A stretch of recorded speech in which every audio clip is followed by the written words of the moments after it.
அனைவருக்கும் வணக்கம். பாரம்பரிய திருவள்ளுவர் குலவம்சம் பிரசன்ன ஜோதிடர் சுப மாரிமுத்து திருப்பூரிலிருந்து இந்த பதிவு உங்களுக்காக. ஐயா வணக்கங்க ஐயா. வணக்கம் ஐயா. ஐயா இப்போது மக்கள் சார்பாக ஒரு கேள்வி இன்றைக்கி நான் கேட்கலான் இருக்கேன். கேளுங்க ஐயா. ஐயா அதாவது இந்த ஜாதகத்தில் முடக்கு இருக்கு, ஜாதகத்தையும் முடக்கிருச்சு, கண்டிப்பாக அதனால் வாழ்க்கையில் நிறைய பிரச்சனைகள் அப்படின்னு சொல்லி நிறைய பேர் கேட்குறாங்க. கண்டிப்பாங்க ஐயா. இந்த முடக்குங்கிறது என்னங்க ஐயா? அதற்கும் கர்மாவுக்கு ஏதாவது சம்மந்தம் இருக்காங்க ஐயா? ரொம்ப பற்றி சொன்னீங்கன்னா ரொம்ப உதவியாக இருக்குங்க. நல்ல கேள்விங்க ஐயா. இந்த கர்மாவே முதல்ல எங்கேருந்து வருது அப்படிங்கிறது தான் இப்போ நம்ம சொல்ல போகிறோம். இதுவரைக்கும் எத்தனையோ கருத்துக்களெல்லாம் நீங்கள் இந்த உலகத்தில் கேட்டிருப்பீங்க.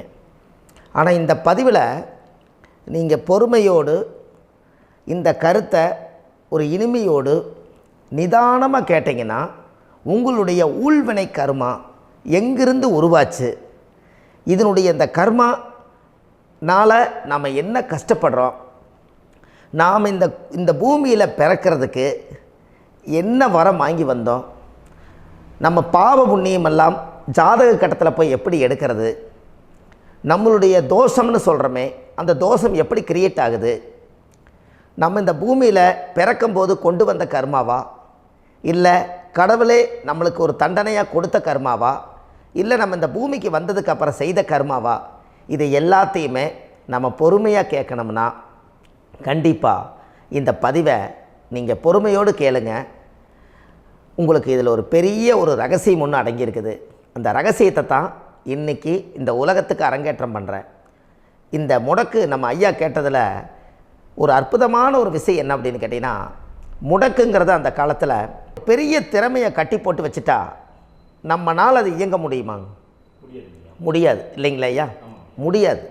அப்போது அதே மாதிரி ஜாதக கட்டத்தில் நமக்கு வேண்டிய யோகத்தை கடவுளே நம்மளுக்கு நாம் செய்த பாவத்தினால அது முடக்கி வச்சிருச்சுன்னா அந்த பாவகத்தை அந்த ஜாதகர் அனுபவிக்க முடியுமா? அனுபவிக்க முடியாது. அப்போது அந்த அனுபவிக்க முடியாமல் வெளி உலகத்தில் போய் நம்ம தேடி போன பிறவியில் செய்த பாவத்தை இந்த பிறவியில் நீங்கள் தேடி கண்டுபிடிச்சி வாழ்க்கையில் நீங்கள் எப்போ மேலுக்கு வர்றது? அப்போது அந்த கர்மா 12 ராசி கட்டத்துக்குள்ள 27 நட்சத்திரத்தில் 9 கிரகங்களுக்குள்ள ஒரு பெரிய ஒரு ஆத்துமாத்துமான கர்மா, உங்கள் பூர்வ ஜென்ம கர்மா இதுக்குள்ளே எங்கேயோ ஒரு இடத்துல முடங்கியிருக்குது. இந்த முடக்க மட்டும் உங்கள் ஜாதகத்தில் நீங்கள் கண்டுபிடிச்சிட்டிங்கன்னா ஹைலைட்டாக வாழ்கிறதுக்கு, இந்த உலகத்தில் சுதந்திரமான வாழ்க்கை வாழ்கிறதுக்கு ஒரு மிகப்பெரிய பொக்கிஷம் உங்கள் ஜாதகத்துக்குள்ளேயே இருக்குது. அப்போது அந்த ஜாதகத்துக்குள்ளே நாம் போன பிறவியில் நம்ம கர்மா நாம் என்ன செய்திருப்போன்னு உங்களுக்குள்ளே பெரிய குழப்பம் இருக்கும். என்னங்க ஐயா, நீங்கள் என்ன கர்மா பண்ணிட்டு வந்தீங்க, நாம் போன பிறவியில் நம்ம யாரை ஒரு வதச்சோம், யாரை நம்ம மனசை புண்படுத்தினோம், நம்ம தாத்தாவுக்கு சோறு போட்டோமா, நம்ம பாட்டனுக்கு சோறு போட்டோமா, நம்ம முப்பாட்டனுக்கு சோறு போட்டோமா, நம்ம கொள்ளுப்பாட்டனுக்கு சோறு போட்டோமா, அப்போ நம்ம அப்பாவுக்கு நம்மளை பெற்றவருக்கு நம்ம சாப்பாடு கொடுத்தோமா, இவங்களுக்கெல்லாம் நம்ம சேவை பணிமடைகள் செஞ்சோமா, நம்மளுடைய உறவுகளுக்கெல்லாம் அரவணைச்சு போனோமா, நம்மளுடைய இந்த மாதிரி நாம் இரத்த சம்பந்த உறவுகளை இருந்து தான் இந்த உலகத்துக்கு நம்ம வெளியில் வந்திருப்போம். அப்போது வெளியில் நீங்கள் நிற்கிறீங்க, அப்படியே மேலே போய் பார்த்தீங்கன்னா ஒரு 7 தலைமுறையில் ஒவ்வொருத்தரும் செய்த கர்மாவெல்லாம் நம்ம பிளட்டு ரிலேட்டிவாக இப்போ நீங்கள் கரண்ட்டில் இருக்கிறவங்க கிட்ட தான் டெபாசிட் பண்ணியிருக்கோம். அப்போ இது தெரியாமல் நாம் ஜாதகத்துக்குள்ளே போய் தசாபுத்தி நல்லா தனுங்க இருக்குது, நான் ரொம்ப கஷ்டப்படுறேன், என் ஜாதகத்தில் போய் பார்த்தேன் எல்லா கிரகங்களும் நல்ல வலிமையாக இருக்குன்னு தான் சொன்னாங்க, ஆனால் இன்னும் என்னுடைய கடன் அடையலை, இன்னும் என்னோடய கர்ம தீர்ந்த மாதிரியே தெரியல, எனக்குள்ளே ஒரு தாட்டு என்னமோ நான் ஒரு பின்தங்கின வாழ்க்கையிலே வாழ்ந்துட்டுருக்கேன் அப்படின்னு நீங்கள் சொல்லும்போது, அப்போ இதையெல்லாம் தாண்டி ஒரு கர்மா உங்களுடைய ராசி கட்டத்துக்குள்ளே எங்கேயோ ஒரு பக்கத்தில் ரகசியமாக புதைஞ்சிருக்கு. அப்போது அந்த ரகசியமாக புதைஞ்சிக்கக்கூடிய அந்த முடக்கு தான் இன்றைக்கி இந்த உலகத்துக்குள்ளே நீங்கள் தெரிஞ்சுக்கக்கூடிய விஷயம். அப்போ அந்த முடக்குங்கிறது ஒன்று உண்மை. இந்த உலகத்துக்கு நம்மளை எல்லாத்துலேயும் நல்லா யோசிச்சு பாருங்கள். 12 ராசி கட்டம் இருக்குதுங்களா ஐயா? ஆமாங்க ஐயா. ஆனால் கிரகம் எத்தனை இருக்குதுங்க? 9 தான் இருக்குங்க ஐயா. ஆமாம், 12 ராசிக்கு 12 கட்டத்துக்கு 12 கிரகம் கொடுத்துருக்கலாமல்ல கடவுள். அப்போ ஏன் 3 கட்டத்தை மட்டும் எம்டி பண்ணி மீதி 9 கிரகத்தை வச்சுக்கிறாருன்னா, அப்போ நாம் செய்த 3 தலைமுறை கர்மாவுக்கு அது எந்த கட்டம் பிளாக் ஆகுதோ அந்த கட்டத்துக்குள்ளே ஏதோ ஒரு ரகசியம் இருக்கிறனால தானே எங்கேயோ ஒரு பக்கத்தில் நீங்கள் கண்டிப்பாக கர்மாவில் மாட்டுவீங்கிறது கடவுளே படைச்சு தானே இதை உருவாக்கியிருக்காரு. 12 ராசிக்கு 12 கட்டம் கொடுத்துருந்தா எங்கே நீங்கள் சுற்றி வந்தாலும் ஏதோ ஒரு வீட்டுக்குள்ளே போய் உட்காந்துக்கலாம். ஆனால் ஒரு வீடு சுத்தமாக இருக்குது, ஒரு வீட்டில் 4 கிரகம் இருக்குது, ஒரு வீட்டில் 3 கிரகம் இருக்குது, ஒரு வீட்டில் 5 கிரகம் இருக்குது, ஒரு 3 வீடு 4 வீடு காலியாக இருக்குது. அப்போ எங்கேயோ ஒரு ராசி கட்டத்துக்குள்ளேயே கடவுளுடைய கர்மா விளையாட்டு, அது ரகசிய விளையாட்டு தான். அப்போது இந்த இடத்துல தான் உங்கள் ஜாதகத்தில் முடக்கு இருக்குது. இந்த முடக்கை நீங்கள் எப்படியெல்லாம் அதை ஆராய்ச்சி பண்ணி கண்டுபிடிக்க முடியும் அப்படிங்கிற ஒரு விஷயத்தை தான் இன்றைக்கி நம்ம இந்த உலகத்துக்குள்ளே இதை நுழைக்க போகிறேன். இப்போ அப்பா செய்த பாவம்னு ஒன்று இருக்குமில்லங்க ஐயா, நம்ம அறியாத வயசில் தெரியாதில்ல, அப்பா செய்த பாவம்னு இருக்கும். அப்பாவுடைய சொத்து பிள்ளைக்குத்தானா, அப்பாவுடைய பாவம் பிள்ளைக்குத்தானே, என்னங்க ஐயா? சரி, அப்போ தாத்தா இருக்கிறாரு, தாத்தாவுடைய கர்மா உயிர் எங்கே எழுதி வைக்கிறாருங்க? அப்போது மகனை விட்டுறாரு. அப்போ தாத்தா மாதிரியே முகம் இருக்குது, தாத்தா மாதிரியே அவருடைய நடை உடை பாவனை இருக்குது, அவர் தாத்தாவுடைய ஜீனு தான் அப்படின்னு இவர் சொல்லும்போது, அப்போ தாத்தாவுடைய சொத்து பேரனுக்கு சொந்தம்னா தாத்தாவுடைய பாவம் எங்கே போகுங்க? Very good. அப்போ அப்போது இந்த கர்மா எப்படி டிரான்ஸ்ஃபர் ஆகுதுன்னு உங்களுக்கு தெரியுதா? அப்போ நீங்கள் போன பிறவியில் அந்த தாத்தாவுடைய பேரனை நீங்கள் பிறக்கிறதுக்கு கர்மம் உங்களை செயல்பட வச்சுருக்குது. அதனால் நீங்கள் தாத்தாங்கிறீங்க. அதனால் அந்த கௌரவமாக எங்கள் தாத்தா சம்பாரித்த சொத்து நான் தான் அனுபவிக்கணுங்கிற விதியை நீங்கள் உருவாக்கிறீங்க. அப்போது இந்த ஜாதகத்தில் அந்த ஊழ்வினை தோஷந்தான் ஏதோ ஒரு வழியில் உங்களை கர்மாவை செயல்படுத்துது. அதனால தான் இந்த ஜாதகத்தில் எந்த ஒரு முடக்கை எடுக்கிறதா இருந்தாலும் சூரியன் என்ற நட்சத்திரம் எதுவோ அந்த நட்சத்திரத்துக்கு எந்த வீடு முடக்காகுதோ அங்கே தான் உங்களுடைய கர்மா ஒளிஞ்சிருக்கும். இதுதான் உங்களுடைய பெரிய ஒரு பொக்கிஷமான ரகசியம். சரிங்க ஐயா, இப்போ இதில் நவகிரகங்கள் 9 இருக்கும்போது ஏன் சூரியனை மட்டும் நம்ம இதில் எடுத்துக்கணும்னு நீங்கள் சொல்கிறீங்க? நல்ல கேள்விங்க ஐயா. நீங்கள் கேட்டீங்க பார்த்தீங்களா, 9 நவகிரகம் இருக்கும்போது சூரியனை மட்டும், அந்த சூரியன் என்ற நட்சத்திரம் பிறக்கும்போது அந்த வீடு மட்டும் முடக்காகுன்னு நீங்கள் கேட்டீங்க இல்லையா? இதுதான் அற்புதமான கேள்வி. ஏன் அப்படின்னு கேட்டிங்கன்னா, சூரியன் அப்பாவோட உயிர் கரு போய் அம்மாவுடைய பனிக்கூடத்தில் கர்ப்பத்தில் வச்சு 10 மாதம் 300 நாள் சுமந்து நீங்கள் இந்த பூமிக்கு வெளியில் வரும்போது நீங்கள் என்ன பாவத்தை இவங்க விதைச்சாங்களோ அந்த கர்மாவை வாங்கிட்டு தான் நீங்கள் வெளியில் பிரசவமாகறீங்க. இதுதானே? அப்போ சூரியன் என்ற நட்சத்திரம், அந்த சூரியனுங்கிறது உயிர் கருவல்லவா, அப்பாவுடைய உயிரணுக்கள் அம்மாவுடைய கருவிக்குள்ளே போய் நாம் குழந்தை வடிவத்தில் இருந்து 300 நாள் பாவ உன்னித்த பதிவில் ஏட்டு எழுதி ஒரு ஜாதகத்தை கையில் கொடுத்து பிறந்த உடனே உங்களுக்கு ஒரு ஏட்டை பெரட்டி நீ இப்படித்தான் விதி, இனிமேல் இப்படித்தான் நீ வாழணும்னு சொல்லி உங்கள் கர்மாவை நீங்கள் கர்மாவோடு தானே வெளியில் பிறக்கிறீங்க. அப்போ சூரியன் என்ற நட்சத்திரம் தானே இந்த உலகத்துக்கு ஒரு பெரிய ஒரு மகத்துவம். இப்போ பாருங்கள், விடிய வரைக்கும் நம்ம முழிச்சிட்ருக்குறோம், காலையில் சூரிய உதயமானால் அவங்கவுங்க செயல்படுறோம். மீதி எல்லா கிரகங்களுக்குமே வெளிச்சத்தை கொடுக்கக்கூடிய சக்தி சூரியனுடைய பிம்ப ஒளிக்குத்தானே உண்டு, என்னங்க ஐயா? அதனால தான் மேசத்து உச்ச வீடுன்னு சொல்லி மேசத்தை உச்சம்னு சொல்லி சூரிய உச்சத்தை அங்கே தான் வச்சாங்க. அப்போது அந்த காலச்சக்கரத்துக்கு 5ஆம் இடம் பூர்வ புண்ணியஸ்தானத்தில் போய் சிம்மத்தில் கொண்டு போய் சூரியனை ஆட்சி வீடுன்னு வச்சாங்க. அப்போது சூரியனில் இருந்து தான் அந்த மையப்புள்ளி உருவாகுது. அப்போ உங்களுடைய ஜாதகத்தில் அந்த சூரியனாகப்பட்டவர் பிறக்கும்போது நீங்கள் உங்கள் ஜாதகத்தை நீங்கள் எடுத்துக்கங்க ஐயா. நீங்கள் இன்றைக்கே போய் கதவை திறந்து உங்கள் பெட்டியை திறந்து பீர்வாவுக்குள்ளே உங்களுடைய ஜாதகம் இருக்குது, அந்த ஜாதகத்தை எடுத்து ஜோதிடர்கிட்டையே நீங்கள் சந்தேகம் கேட்குறக்கு முன்பு நீங்களே உங்களுடைய கர்ம பற்றி தெரிஞ்சுக்கிறதுக்கு இந்த பதிவில் உங்களுக்கு ஒரு ரகசியத்தை சொல்லித்தரேன். உங்கள் ஜாதகத்தில் இப்போ இது வரைக்கும் ராசி கட்டத்தை நீங்கள் பார்த்துருப்பீங்க, ஆனால் பாதசாரம்னு ஒன்று இருக்கும் இல்லைங்களா? ராசிக்கு பாதசாரம்னு ஒன்று இருக்கும். சூரியன் என்ன நட்சத்திரத்தில் இருக்குது, சந்திரன் என்ன நட்சத்திரத்தில் இருக்குது, செவ்வாய் என்ன நட்சத்திரத்தில் இருக்குது, புதன் என்ன நட்சத்திர காலில் நிற்குது, இதெல்லாமே அந்த சாரம் இல்லாத ஜோதிடம் சோரம் போய்விடும். அதனால் அந்த சாரத்தில் நிற்கிது பார்த்தீங்களா கிரகம், அதில் இப்போ நீங்கள் உங்களுடைய ராசி கட்டத்தை ஓப்பன் பண்ணுங்கள். இதில் ராசி கட்டத்தில் சூரியன் என்ற நட்சத்திரம்னு ஒன்று இருக்கும் இல்லைங்களா? அது எதுவாக வேணாலும் இருந்துட்டு போட்டோம்.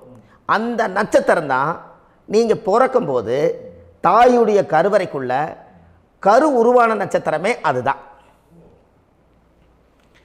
புரிஞ்சுங்களா ஐயா? பிறக்கும்போது நீங்கள் அந்த கருவுடைய நட்சத்திரம் அப்பா வந்து கருவை உருவாக்கி கர்மாவை விதைச்சது அந்த சூரியன் என்ற நட்சத்திரம் தான். அந்த வீட்டுக்கு தான் இந்த ராசி கட்டத்தில் உங்களுக்கு முடக்கு உருவாகுது. புரிஞ்சுங்களா ஐயா? அப்போது ஒரு ஜாதகத்தில் சூரியன் என்ற நட்சத்திரம் எதுவோ அதுதான் உங்களுடைய கர்மா நட்சத்திரம். இப்போ நம்ம பிறக்காதுக்கு முன்னாடி அப்பா கட்டத்தில் அந்த கர்மா டெபாசிட் ஆகிருக்கும். அதை ட்ரான்ஸ்ஃபர் எப்படி பண்ணுறாரு? அவருக்கு ஒரு கல்யாணம் வச்சு அவர் குடும்ப வாழ்க்கையில் வாழ்ந்து நம்மளோட உயிர் கருவை கொண்டு போய் ஊராம் பொண்ணை கல்யாணம் பண்ணி பொண்டாட்டின்னு எடுத்துக்கொண்டு அந்த பொண்டாட்டிங்கிற உரிமையாகி இவருடைய உயிர் கரு உருவாகி வாரிசுகள் வெளியில் வருது. அதானங்க ஐயா? அப்போது அந்த சூரியன் என்ற நட்சத்திரம் தான் இந்த உலகத்தில் ஒரு பிரம்மாண்டமான நட்சத்திரம். இந்த நட்சத்திரம் உங்கள் மனசுக்குள்ளே ஏதாவது இருந்துச்சுன்னா உங்கள் வீட்டில் ஏதாவது ஒரு நல்ல விஷயங்கள் நீங்கள் பண்ணுறதா இருந்தால் அந்த கர்மா நட்சத்திரம் சூரியனுடைய நட்சத்திரம் இருக்குது பார்த்தீங்களா, அந்த நட்சத்திரத்தில் எந்த ஒரு சேவைகளும் செய்யக்கூடாது. அதுதான் கர்மா. அதை போய் நீங்கள் ஆக்டிவேட் பண்ணி விட்டீங்கன்னா அது முன்னோர்களை வந்து நீங்கள் வந்து தொந்தரவு பண்ண மாதிரி. அந்த கர்ம நட்சத்திரம் தான் உங்கள் வாழ்க்கையில் அது புதஞ்சிருக்கிறதா. இப்போ குழந்தை பிறந்தாலோ சீர் சீமந்தங்கள் நீங்கள் செய்கிறதாலோ கல்யாணம் முக்கிறதுனாலோ உங்கள் ஜென்ம நட்சத்திரத்தன்னைக்கு கல்யாணம் பண்ண வேண்டாம்னு சொல்லிக்கிறாங்கல்லங்க. உங்களுக்கு ஜென்ம நட்சத்திரத்துக்கு முன்னாடி உங்களை உருவாக்குன நட்சத்திரம் தான் ஜென்ம நட்சத்திரம். அப்போ சூரியன் என்ற நட்சத்திரம் அப்பாவுடைய ஜென்ம நட்சத்திரமாக அந்த ஊழ்வினை கர்மம் செயல்படுது. அப்போ அந்த முடக்கு யார் வழியில் வந்தது? முன்னோர்கள் வழியில் வந்தது. முன்னோர்கள் கட்டி வச்சது யாரைய? குலதெய்வத்தை. அப்போ அந்த குலதெய்வத்தை போய் சாமிக்கு போய் வீடு வாசல்லாம் வலித்து குலதெய்வத்தை போய் தேங்காய் பழம் பூ மாலை கல்கண்டு வாங்கி அர்ச்சனை பண்ணி ஒரு அன்னதானம் ஒன்று பண்ணிவிட்டு சாமிக்கு பொங்கல் வச்சு நைவேத்தியம் பண்ணிவிட்டு உங்கள் ஜாதகத்தை வச்சு பூஜை பண்ணிவிட்டு வாங்க. அதுக்கப்புறம் தான் உங்கள் கர்மாவை கண்டுபிடிக்கிறதுக்கு வழியே பிறக்கும். குலதெய்வத்தை வணங்காமல் கோவிந்தா கோவிந்தா என்று பல தெய்வத்தை வணங்கினாலும் பலனொன்றும் இல்லைன்னு அந்த காலத்தில் முன்னோர்கள் சொல்லி வச்சுக்கிறாங்களா இல்லைங்களா? அதனால் கண்டிப்பாக அதை கண்டுபிடிச்சி நீங்கள் அதுக்கு ஒரு நைவேத்தியம் பண்ணால் மட்டும்தான் முதல்ல உங்கள் 5ஆம் பாவம் முன்னோர்கள் அது வேலை செய்யும். குலதெய்வ ஆலயத்துக்கு போயிட்டு வாங்க. போயிட்டு வந்துட்டு இந்த கர்மவினை தோஷத்தை நிவர்த்தி பண்ணுறதுக்குண்டான சரியான பரிகாரத்தை நம்ம எடுப்போம். அப்போது உண்மையாலுமே ஒரு ராசி கட்டத்துக்குள்ளே இந்த மாதிரி ஒரு அந்த கர்ம தோஷம் இருப்பதனால இந்த கர்மா தோஷத்துக்கு அந்த முடக்க தோஷங்கிறத நீங்கள் எடுத்து அதை கண்டுபிடிச்சி அந்த சூரியன் என்ற நட்சத்திரம் எந்த ராசி கட்டத்தில் போய் முடக்காயிருக்குதோ அந்த முடக்கு எந்த பாவகம் வந்து நம்மளுக்கு லாக் ஆகிருக்குதோ அந்த பாவகத்துக்கு உண்டான பரிகாரங்கள் அதுக்குரிய ஸ்தலங்கள் அந்த கோவில்களில் போய் சுவாமிக்கு தேங்காய் பழம் பூமாலை கல்கண்டு வாங்கி அர்ச்சனை பண்ணி நீங்கள் இந்த கோவிலுக்குள்ளே போய் உட்காந்து சாமி கும்பிட்டு வந்தீங்கன்னா உங்களுடைய ஜாதகத்தில் இருக்கக்கூடிய அந்த முடக்கு தோசை நீங்கி வாழ்க்கையில் நீங்கள் எதை சாதிக்க வந்தீங்களோ அந்த சாதனையை நீங்கள் சாதிச்சிட்ருப்பீங்க. புரிஞ்சுங்களா ஐயா? ஏன் அப்படின்னா அந்த முடக்கு நட்சத்திரத்துக்குள்ளே தான் ஒரு தோஷம் இருக்குது. இப்போ அந்த காலத்தில் பாருங்கள் ஐயா, முன்னோர்கள் எல்லாம் நிறைய பேர் கோவில் கட்டி வச்சுட்டு போயிருக்காங்களா இல்லைங்களா? இந்த கோவில் எதுக்காக கட்டி வச்சுக்கிறாங்கன்னா அவங்க கட்டினவங்களுக்கும் அந்த முடக்கு தோஷம் இருந்திருக்குது. ராஜாக்கள் இருந்திருக்குது, மன்னர்கள் காலத்தில் இருந்திருக்குது, ஜமீன்தார் காலத்தில் இருந்திருக்குது. இப்போ அவங்களுடைய அமைப்புகள் எல்லாமே முன்னோர்கள் என்னமோ அறியாமல் தெரியாத தன்னடக்கம் இல்லாத ஒரு கர்மாவை இவங்க செஞ்சிட்டாலும் அதுக்குரிய பரிகார ஸ்தலங்களை கொண்டு போய் அந்த காலத்திலே ஜாதகம் பார்த்து நம்ம வந்து முன்னோர்களுடைய பாவத்தை நாம் செய்த பாவத்தையும் தீர்த்துட்டு நமக்கு கீழே அடுத்த சந்ததிகள் அடுத்த தலைமுறைகள் வந்தாலும் இந்த கோவில்களுக்கு வந்து விளக்கு போட்டு சாமி கும்பிட்டு இந்த மண்ணை மிதிச்சிட்டு போனால் அன்னையோடு அந்த கர்மா தீருங்கிறது அந்த காலத்திலேயே முடக்க தோஷ பரிகாரத்தை கோவில் வழியில் அந்த காலத்தை திசை திருப்பி வச்சுருக்காங்க. அப்போ நீங்கள் கோவிலுக்கு போகாமல் கண்டிப்பாக இந்த பரிகாரத்தை நீங்கள் உடைக்க முடியாது. ஏன் உடைக்க முடியாதுன்னா இப்போ நீங்கள் எத்தனை வருஷம் வாழ்கிறீங்க ஐயா? 120 வருஷமே வச்சுக்கோங்க. சூரியன் திசை 6 வருஷம், சந்திரன் திசை 10 வருஷம், செவ்வாய் திசை 7 வருஷம், ராகு திசை 18 வருஷம், குரு திசை 16 வருஷம், சனி திசை 19 வருஷம், புதன் திசை 17 வருஷம், கேது திசை 7 வருஷம், சுக்கிரன் திசை 20 வருஷம். இப்போ நான் சொன்ன டோட்டலெல்லாம் கூட்டிங்கன்னா 120 வருஷம் வரும். இது ஒரு மனிதர் பிறந்து பூரண ஆயுளோடு வாழ்ந்தால் இந்த 120 வருஷம் வாழ்ந்தால் அவர் இந்த பூலோக பதவி விட்டு சிவலோக பதவி போயிடுவார். அதுக்கு பேர் தான் பூரண ஆயுள் என்று பொருள். அப்போ இந்த பூரண ஆயுளை வாழ்ந்தவருக்கு 120 வருஷம். கோயில் எத்தனை வருஷம் வாழுதுங்க ஐயா? கோயில் பழங்காலத்து கோயிலெல்லாம் எத்தனை வருஷம் வாழுதுங்க? 12 வருஷத்துக்கு கும்பாபிஷேகம். அது ஓகே, அது பரவாயில்ல. 12 வருஷத்துக்கு ஒருக்கா பழசை புதுப்பிச்சு கும்பாபிஷேகம் பண்ணி மறுபடியும் அதுக்கு பவர் ஊட்டி சக்தி ஊட்டி அதுக்கு உருவேற்றுறாங்க. நான் சொல்கிறது கோயில் 5000 வருஷம் 4000 வருஷம் பெரிய பெரிய சித்தர்கள், மகான்கள், ரிஷிமார்கள், யோகிகள், சித்தர்கள் இவங்களெல்லாம் போய் கோவில்லையே சிவனையும் பெருமாளையும் வழிபாடு பட்டுட்டு கோவில்லையே ஒரு ஓரத்தில் ஜீவசமாதி ஆயிட்டாங்கன்னு பழைய கால கோயிலில் சித்தர்கள் குடியிருக்காங்களா இல்லைங்களா? இருக்காங்கல்லங்க ஐயா. அப்போது நாம் 120 வருஷம் வாழ்கிறோம், கோவில் 5000 வருஷம் வாழுது. எங்கே சக்தி அதிகமாக இருக்குன்னு சொல்லுங்க? கோவிலில் தாங்க ஐயா. கோயில் தான், அதில் ஒன்றும் மாற்றம் இல்லைங்களே. கோயில் தாங்க. அப்போ கோவிலில் தான் அந்த சக்தி இருக்குதுன்னு நீங்கள் சொல்கிறீங்க. அப்போ உங்களுடைய கர்மாவை உடைக்கிறதுக்கு 120 வருஷம் பெருசா 5000 வருஷம் பெருசான்னு சொல்லுங்கள்? 5000 தாங்க. அப்போ 5000 வருஷம் உள்ள அலைகள் வந்து எத்தனை அந்த சிவனுக்கு இப்போ சிவன் கோயிலே உங்களுக்கு முடக்கு தோஷத்துக்கு ஒரு கோயில் வருதுன்னு வச்சுக்கோங்க. அந்த கோவிலில் எத்தனை முடக்குகளுக்கு உண்டான கோவில்கள், எத்தனை பழங்களை ஊற்றி சாமிக்கு அபிஷேகம் பண்ணியிருப்பாங்க, எத்தனை பால் கூட ஊற்றிருப்பாங்க, பன்னீர், தேன், இளநீ, மஞ்சள் நீர், திருமஞ்சனம், அபிஷேகம், பொங்கல், நைவேத்தியம் இத்தனையும் செஞ்சு அந்த சிவனை வந்து சிவனாக பார்த்து அந்த கருவறைக்குள்ள ஒரு கிராணங்கள் வரும்போதும் கூட பாதுகாப்பு பண்ணி வச்சு நல்ல சக்தியோடு அந்த கருவறையை புத்தியோடு அவங்க வேலை செஞ்சு அந்த காலத்தில் வச்சுருக்காங்களா இல்லைங்களா? அப்போது நம்ம வீட்டை அவ்வளோ சுத்தமாக வச்சுருக்க முடியுமா? என்னதான் வாஸ்து இருந்தாலும் முடியாது இல்லைங்களா? அப்போது அவ்வளவு ஒரு பவர்ஃபுல்லான கோவில் அந்த முடக்கு தோஷத்துக்குள்ளே ரகசியமாக அந்த கோயில் அடங்கியிருக்குது. உங்கள் ஜாதகத்துக்குள்ளே உண்மையாலுமே ஊழ்வினை கோயில், கர்மவினை கோயில் அதுக்குள்ளே இருக்குது. அந்த ஜாதகத்தை கணிச்சு பார்த்தா கரெக்டாக உங்களுடைய ஜாதகத்தில் அப்பாவுடைய கருவறையிலேருந்து உயிர் உருவாகிற நேரத்தில் இருந்து இப்போ வரைக்கும் நீங்கள் கரண்ட்டில் வாழ வரைக்கும் அந்த கர்ம கூட வர்றதை ஒரே ஒரு இடத்துல போனால் மட்டும்தான் விட்டுட்டு வர முடியும். அது எந்த வீடு அப்படின்னு கேட்டால் உங்களுக்கு வந்து அப்பாவுடைய கர்மா வழியில் போய் அந்த கோவில் பழையகால கோயில், பழையகால தெய்வங்கள், அந்த கோவில் தான் உங்கள் ஜாதகத்துக்குள்ள ரகசியமாக இருக்கும். அது ஏன் இந்த பதிவில் உங்களால் சொல்ல முடியாது அப்படின்னா, இந்த பதிவில் ஏன் உங்க சொல்ல முடியாதுன்னா உங்கள் ஜாதகம் தெரியாமல் என்ன கோயிலை நீங்கள் சொல்லுவீங்க? இப்போ பொதுவாக ஒரு நட்சத்திரத்துக்கு ஏதோ ஒரு கோவிலை அவங்க சொல்லி நீங்கள் போயிட்டு வர்றீங்கன்னு வச்சுக்கோங்க. ஆனால் அது வேலை செய்யலைன்னா நம்மளுக்கு என்னங்க இவ்வளோ கஷ்டப்பட்டு போய் அதை பலனடையிலேன்னு கேள்வி கேட்டக்கூடாது. உங்கள் ஜாதகத்தை நீங்கள் கொண்டாங்க, உங்கள் டேட் ஆஃப் பர்த் டயத்தை போட்டு ஜாதகத்தை கணிச்சு நீங்கள் சூரியன் என்ற நட்சத்திரத்துக்கு உங்களுடைய கர்மவினை கோவில் யார், உங்களுடைய முடக்கு யார், ஊழ்வனை தோஷத்துக்கு உண்டானவர் யார், தாய் வழி கர்மா யார், தந்தை வழி கர்மா எது, நீங்கள் பிறக்கும்போது வந்த கர்மா என்ன, இது எல்லாம் கணிக்காமல் பொதுவாக ஒரு கோயிலில் போய் நீங்கள் பாட்டுக்கு சாமி கும்பிட்டு வந்தால் பலன் எப்படி கிடைக்கும்? கண்டிப்பாக கிடைக்காதுங்க ஐயா. என்னங்க ஐயா? அது தெரிஞ்சு பண்ணாதான் சரியா? ஒரு டாக்டர்கிட்ட போகிறீங்க, என்னை அப்படியே ஸ்கேன் பண்ணி ஒரே ஒரு மாத்திரை கொடுங்கன்னு கேட்டால் டாக்டர் கொடுப்பாருங்களா? அவர் என்ன பிரச்சனை இருக்குதோ அதை முதல்ல கண்டுபிடிச்சி ஸ்கேன் பண்ணி பார்த்து ரிப்போர்ட் எடுத்து அது மூலியமாக தான் கொஞ்சம் எடுத்து ஐயா உங்களுக்கு இந்த பிரச்சனை, இதுக்கு தீர்வுக்கு இதுக்குண்டான மெடிசன், இது இப்படித்தான் சாப்பிடணும்னு அது முறையாக சொல்லி அந்த உயிர் வாழ வைக்கிறாரு டாக்டர். அவர் ஒரு தெய்வ வடிவத்தில். கரெக்டுங்களா ஐயா? அப்போ உங்களோட கர்மா எங்கே செயல்படுது அப்படின்னா, இந்த முடக்க நீங்கள் இந்த பதிவில் தெரிஞ்சுக்கங்க. அதுக்குரிய நட்சத்திரம் என்னன்னு தெரிஞ்சு வச்சுங்க. உங்கள் ஜாதகத்தில் சூரியன் என்ற நட்சத்திரத்தை எடுத்துக்கங்க. அந்த வீட்டுக்கு முடக்க இந்த பதிவில் எந்த வீடு லாக் ஆகிருக்குதுங்கிறத நான் உங்களுக்கு இந்த வீட்டில் சொல்கிறேன். அந்த வீட்டு நீங்கள் பாருங்கள், உங்களுடைய லக்கணத்துக்கு அது எந்த வீடு. இப்போ லக்கணத்துக்கு ஒரு 7வது வீடுன்னே வச்சுக்கோங்க. அப்போ லக்கணத்துக்கு 7வது வீடே முடக்கு. அப்படி ஒரு முடக்கு ஆகிப்போச்சுன்னா ஒரு ஜாதகத்தில் லக்கணம் தான் 1, 7ஆம் இடம்ங்கிறது மனைவி ஸ்தானம். ஒரு ஆணுடைய ஜாதகத்துக்கு 7ஆம் இடம் தான் மனைவி. அவருக்கு நல்ல மனைவி அமையாமல் ஆடம்பரம் இருந்தும் வீடு அரண்மனை மாதிரி இருந்தும் அந்த மனைவியை ஒரு சந்தோஷமாக அவர் அனுபவிக்க முடியாது. புரிஞ்சுங்களா ஐயா? சந்தோஷமாக அனுபவிக்க முடியாது. ஏன் அப்படி? 7ஆம் இடத்துல தான் அவரோட கர்மா உட்கார்ந்துருக்குது. கரெக்டாக சொன்னீங்க. 7ஆம் இடத்துல தான் அந்த கர்மா உட்கார்ந்துருக்குது.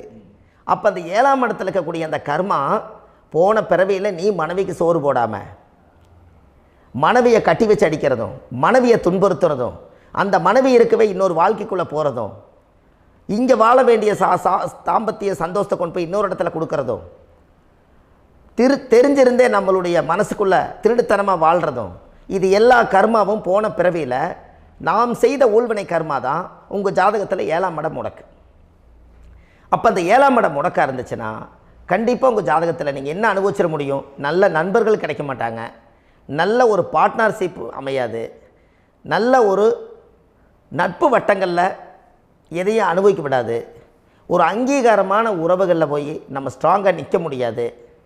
7ஆம் இடம் என்பது தாம்பத்திய வாழ்க்கை, பூர்த்தி இல்லாத வாழ்க்கையாக இருக்கும். இப்படியெல்லாம் அந்த ஜாதகத்தில் ஒரு பொதுவாக ஒரு ஜாதகத்தில் 7ஆம் பாவம் முடக்காயிட்டால் இந்த கர்மாவை அவர் அனுபவிச்சுக்கிட்டே இருப்பார். இது எப்போத்தான் அதுக்கு ஒரு தீர்வு வேணுங்கய்யா? அந்த கோயில் எதுன்னு நீங்கள் கரெக்டாக சொன்னீங்க. இப்போ இது மனிதனால் செயல்படுது. மனிதர்கள் தான் கோயிலை கட்டி வச்சாங்க. தெய்வத்தை விட ஒரு காலத்தில் மனிதர்களுக்கு மகிமை ஜாஸ்தி. ஏன்னா சாதாரண ஒரு மண் பூமியாக இருந்த இடத்த மனிதர்கள் தான் கோயில் கட்டி ஒரு மகிமைப்படுத்தி புண்ணியம் பண்ணி வச்சாங்க. மனிதர்களுக்கு சக்தி அதிகம்தான், ஆனால் பிரபஞ்சத்துக்கு அதை விட சக்தி அதிகம் அல்லவா? ஐயா, நீங்கள் கோவிலுக்கு போய் அந்த கர்மா உடைக்கிறதுக்கு கோவிலில் சக்தி இருக்குது, ரைட்டு.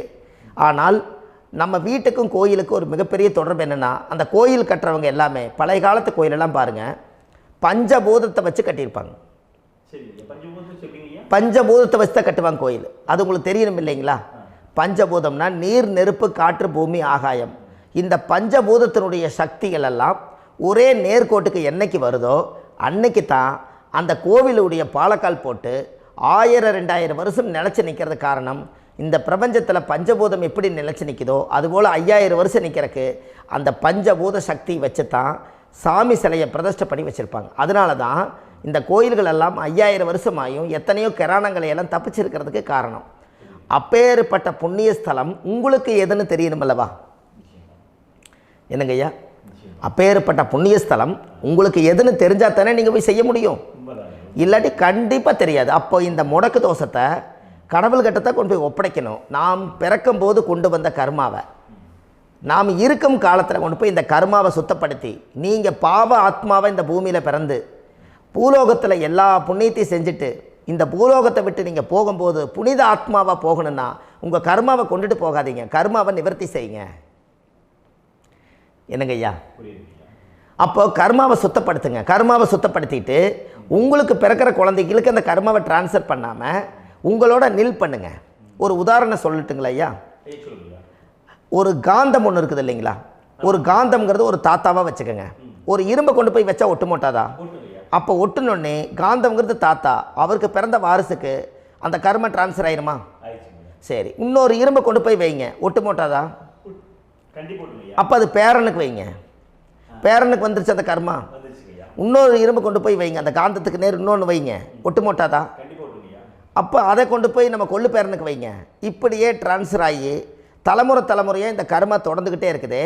இந்த இடத்துல கொண்டு போய் காந்தத்துக்கு இரும்பு ஒட்டிகிட்டே இருக்குதுல்ல, இந்த இடத்துல ஒரு மரக்கட்டை செஞ்சு கொண்டு போய் கரெக்டாக வச்சுக்கினே போட்டுமா? அந்த மரக்கட்டையை கொண்டு போய் வைக்கிறவர் யார்? மரக்கட்டை வச்சுட்டு அடுத்த வாரிசு புனிதமாக பிறந்துட்டு அந்த மேலே இருக்கிற கர்மாலாம் இந்த அடுத்த இதுக்கு வராதில்ல.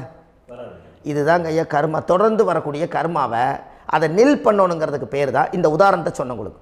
அப்போ நாம் இந்த பூலோகத்தில் நம்ம ஒரு தாயுடைய கருவறையில் இருந்து தொப்புள் கொடி அறுக்கும் நேரம் நாம் என்ன கர்மாவை வாங்கி வந்திருந்தாலும் அதையெல்லாம் ஆராய்ச்சி செய்து ஜாதகத்தில் முழுமையாக கண்டுபிடிச்சி ஒரு காலம் இல்லைனாலும் ஒரு காலம் நம்ம நல்லா இருக்கிறதுக்காக, நம்ம வாரிசுகள் எல்லாம் நலமடைஞ்சு வளமடைஞ்சு வர்றதுக்காக இந்த கர்மா தோஷத்தை கரெக்டாக கண்டுபிடிச்சி சரியான கோவிலுக்கு போய் நீங்கள் கர்மாவை நிவர்த்தி பண்ணி அங்கே பூஜை புனஸ்தானங்கள், சகசரநாம பூஜைகள், ஓமங்கள், வழிபாடுகள் இதெல்லாம் நீங்கள் செஞ்சு உங்களுடைய பாவத்தை எல்லாம் கழித்து உங்கள் ஜாதகத்தவே யோகமாக மாற்ற முடியும்.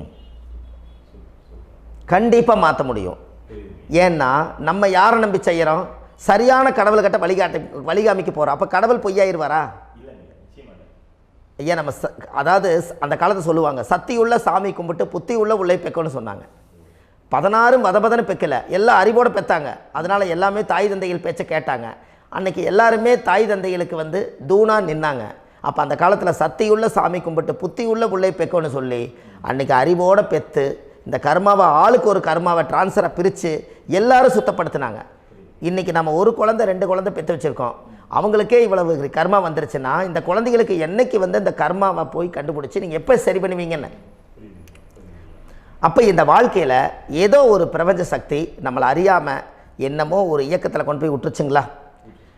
அப்போ இனிமேலாவது இந்த கர்மாவில் இருந்து கண்டிப்பாக நம்ம நிவர்த்தி ஆகணும்னு சொன்னால் இந்த முடக்கு தோஷத்தை யாரெல்லாம் கண்டுபிடிச்சி இந்த ஊழ்வினை கர்மாவில் இருந்து நாம் கருவறையில் சுமக்கும் போது 10 மாதம் நீங்களாம் என்னென்ன நினச்சிருப்பீங்க? அதாவது கருவறைக்குள்ள கருப்பாக ஒரு பிண்டம் இடப்பக்கம் கிடக்கையில் இந்த பூமிக்கு வரும்போது நீங்கள் என்னென்ன நினச்சிருப்பீங்க? இந்த பிறந்ததுக்கு அப்புறம் வந்து தான் அம்மா தெரியுது, அப்பா தெரியுது, தாத்தா தெரியுது, பாட்டி தெரியுது, இந்த உலகத்தில் கண்கொள்ளாத காட்சிகள் எல்லாம் தெரியுது, எல்லாம் தெரியுது. ஆனால் 10 மாதம் உங்கள் வாழ்க்கையில் நீங்கள் இருக்கும்போது நீங்கள் என்னென்னலாம் நினச்சி இந்த பதிவில் இறைவன் கொடுத்தாரோ அதையெல்லாம் அனுபவிக்கத்தான் வந்தீங்க. அதுக்கு இடையில இருக்கிறதான கர்மா. இந்த ஒரு விஷயம் உங்களுக்கு கிடச்சிருச்சுன்னா நீங்கள் எல்லாருமே ராஜயோகமாக பிழைப்பீங்கள்ல. இதில் ஏழை பணக்கார யாரையுமே சொல்ல வரல.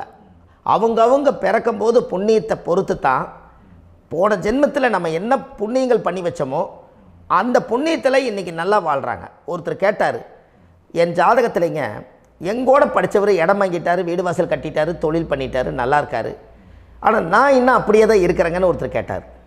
அதுக்கு ஒரு கருத்து என்னென்னா, டேட் ஆஃப் பர்த் ஒன்று தான், டைம் ஒன்று தானே வச்சுக்கோங்க. அவங்க அப்பா செஞ்ச புண்ணியம் வேறு, நீங்கள் செஞ்ச பாவங்கள் வேறு.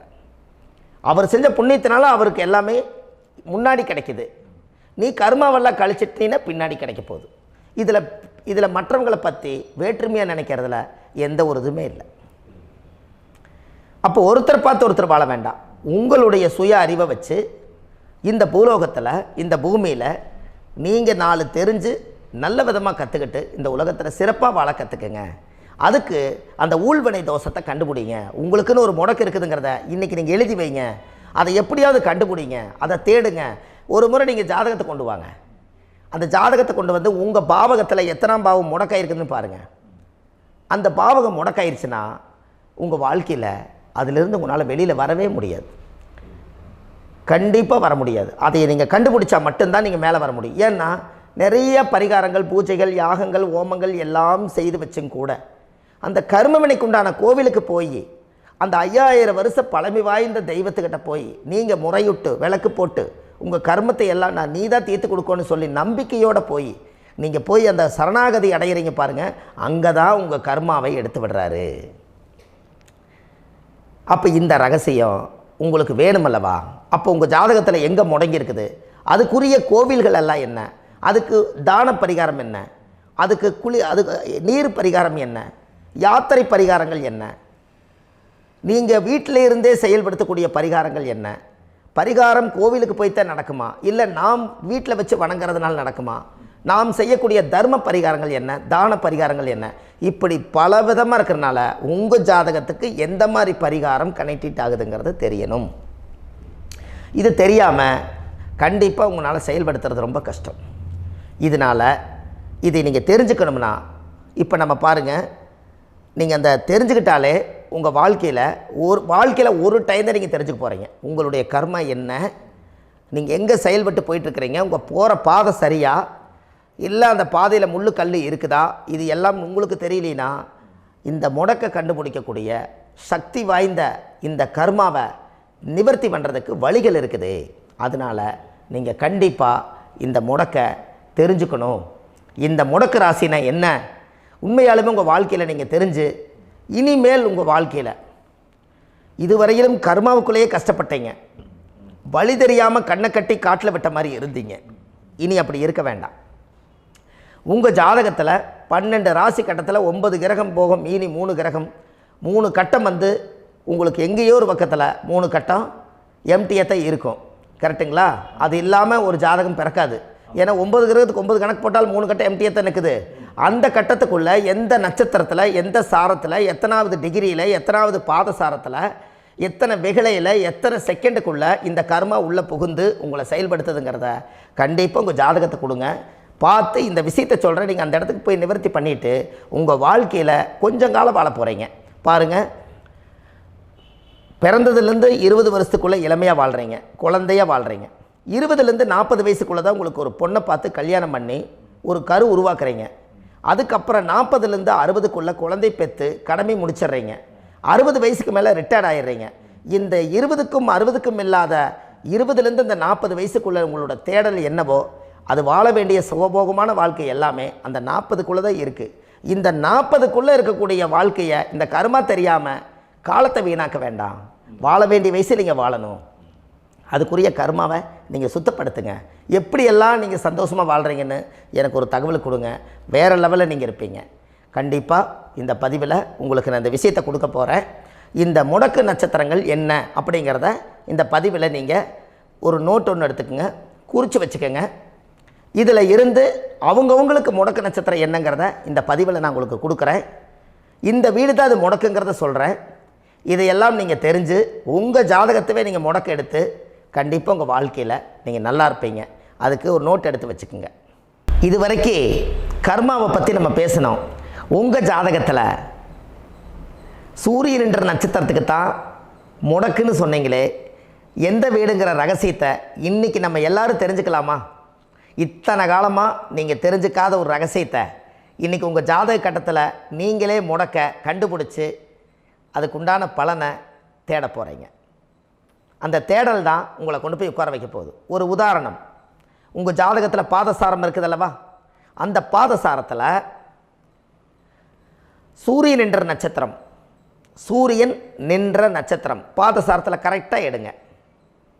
அந்த சூரியன் என்ற நட்சத்திரம் ஒரு அசுவனி நட்சத்திரமாக இருந்துட்டால் உங்கள் வாழ்க்கையில் பிறக்கும்போது தாயுடைய கர்ப்பத்தில் இருந்து கருவறைக்குள்ளே 10 மாதம் சுமந்து இந்த உலகத்துக்கு நீங்கள் வெளியில் வரும்போது கரெக்டான டயத்துக்கு அசுவனி நட்சத்திரம் எத்தனாம் பாதமானாலும் இருந்துட்டு போட்டோம். அசுவனி 1ஆம் பாதமாக இருக்கட்டும், 2ஆம் பாதமாக இருக்கட்டும், 3ஆம் பாதமாக இருக்கட்டும், 4ஆம் பாதமாக இருக்கட்டும். ஆனால் அசுவனி நட்சத்திரத்தில் மட்டும் சூரியன் என்ற நட்சத்திரம் இருந்து விட்டால் எந்த வீடு உங்களுக்கு முடக்குன்னு தெரியுமா? சிம்மந்தான் முடக்கு. புரியுதுங்களா ஐயா? சிம்மந்தான் முடக்கு. அப்போ இந்த சிம்மத்தில் எந்தெந்த கிரகமெல்லாம் உட்கார்ந்துருக்குதோ அந்த வீடு எல்லாமே, அந்த வீட்டுக்குள்ளே அந்த கிரகம் எல்லாமே முடங்கிடும். இதுதாங்க ஐயா ரகசியம். இந்த சிம்மத்துக்குள்ளே இப்போ ஒரு உதாரணத்துக்கு சூரியனே வந்து சிம்ம லக்னம், சூரியனோட வீடு. அந்த வீட்டுக்குள்ளே குரு முடங்கிட்டாருன்னு வச்சுக்கோங்களேன். முதல்ல அவருக்கு வழிகாட்டுறதுக்கு ஒரு குரு கிடைக்க மாட்டார். ஒரு என்னங்கய்யா, குருன்னா மூளை அல்ல, அந்த ஞானம் இருக்கணும் இல்லைங்களா? குருன்னா மூளை அல்லவா? மாணவரை விட குரு வாத்தியார் அல்ல, அவருக்கு எல்லா செயல்பாடும் சிறப்பாக இருக்கணுமல்ல. அப்போது அதில் சூரியன் முடக்காயிருச்சு, சந்திரன் முடக்காயிட்டா அம்மாவை முடக்கிடுவீங்க. செவ்வாய் முடங்கிருச்சுன்னா நம்மளுடைய கூட பிறந்த சகோதர சகோதரியை முடக்கிடுவீங்க. அதில் புதன் போய் சிம்மத்தில் இருந்துருச்சுன்னா நம்மளோட தாய் மாமனை நீங்களே முடக்கி வச்சுட்டீங்க. அது குரு முடக்கிட்டா உங்களுக்கு பிறக்கிற குழந்தை முடங்கிடும். சுக்கிரன் முடங்கிருச்சுன்னா உங்களுக்கு அமையக்கூடிய ஆணாக இருந்தால் மனைவி, பெண்ணாக இருந்தால் மூத்த சகோதரி அத்தை. அதே வந்து சனியாக இருந்தால் சித்தப்பாவை நீங்கள் முடக்கிட்டீங்க, உங்கள் தொழிலை நீங்களே முடக்கி வச்சுட்டீங்க. ராகுன்னா பாட்டன், கேதுன்னா பாட்டி. இவங்களை எல்லாம் உங்கள் சிம்ம ராசியில் எந்த அந்த சூரியன் என்ற நட்சத்திரத்துக்கு அந்த சிம்மத்தில் எந்த கிரகம் உங்களோட போன பிறவியில் நீங்கள் வாங்கி வந்த கர்மாக்கு இப்போ லாக் ஆகுதோ அந்த பாவகத்தினுடைய உறவும் துண்டிக்கப்படும். அந்த பாவத்தினாலே நம்மளுக்கு பிரயோஜனம் இல்லை. அதுக்கு நீங்கள் தான் அந்த கர்மாவை வச்சுருக்கீங்க. இதே பரிகாரத்தை இந்த சிம்மம் தான் முடக்குன்ட்டீங்க. அந்த முடக்குக்குரிய பரிகாரம் சரியான கோவில் ஸ்தலம் உங்களுக்கு கிடச்சி நீங்கள் அந்த கோவில் போயிட்டு வந்துட்டா அந்த கிரகம் எல்லாமே ரிலீஸ் ஆயிரும். அந்த உறவுகள் எல்லாம் நல்லா இருப்பாங்க. உங்களால் நீங்கள் தான் பிடிச்சி வச்சுருந்தீங்க அந்த கர்மாவை, அது அன்னையோட நிவர்த்தி ஆயிரும். அதுக்கப்புறம் உங்கள் வாழ்க்கையில் அந்த சிம்மம் வந்து உங்களுக்கு எதெல்லாம் செயல்படாமல் இருக்குதோ அதெல்லாமே உங்களுக்கு செயல்பட ஆரம்பிச்சிடும்.